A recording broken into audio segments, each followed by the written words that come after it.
இதில் வந்தோன்னா அதானே சொல்கிறார் அவர் சொன்னோன்னு அப்படின்னா வரேன்னு சொன்னீங்க வந்துட்டீங்க அப்படின்னு. அதாவது நான் எக்ஸ்பிரஷன் வரமாட்டேன்னு நினச்சி அதுதான் என்னோட எக்ஸ்பிரஷன். வழக்கம் போல் அவர் 2 வார்த்தை தானே பேசுவார், சொன்னால் செய்வேன்ல அப்படின்னு.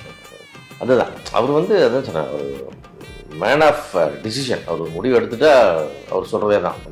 நான் ஒரு முடிவு எடுத்தப்போ நான் சொல்கிறது நானே கேட்க மாட்டேன் பரல, அந்த மாதிரி தான் அவர் அந்த முடிவு அவர் எடுத்துட்டார். என்கிட்ட சொல்லும் போதே முடிவு எடுத்துட்டார், அவ்வளோதான் வரேன் அப்படின்ட்டார்ல. அது வந்துச்சு, அந்த வார்த்தைக்கு நின்றுட்டார். பெரும் மகிழ்ச்சி. இதை எப்படி சொல்கிறதுனா, இது எத்தனை வாட்டி சொன்னாலும் எவ்வளோ வாட்டி வச்சு பார்த்தாலும் இன்னும் வந்து இது உலகம் பூரா போய் ரீச் ஆச்சுன்னா அந்த ஒற்றை மனிதன் அப்படி தூக்கிட்டு போயிட்டார். இப்போ எல்லாரும் நண்பர்கள் எல்லாருமே வந்தார், இளையராஜா சார் வந்து எல்லாரும் வந்தாலும் இன்னைக்கு உள்ள சினாரியா படி அது வந்து அது இது யாரும் வந்து சிம்பிளி அன்பிலீவபிள் அப்படின்றது தான் எல்லாரோட எண்ணமாக இருக்கும். நான் யார்ட்டே போய் விஜய் சார் வர சொன்னா சும்மா காமெடி பண்ணாதுன்னு சொல்லியிருப்பாங்க இல்லையா? யார்ட்டே நான் சொல்லியிருந்தேன்னா மாதிரி விஜய் சாருக்கு ரிசப்ஷனுக்கு வராங்க நான் சொன்னேன்னு வச்சுருக்கேன், என்ன சொல்லுவாங்க, சும்மா காமெடி பண்ணாங்க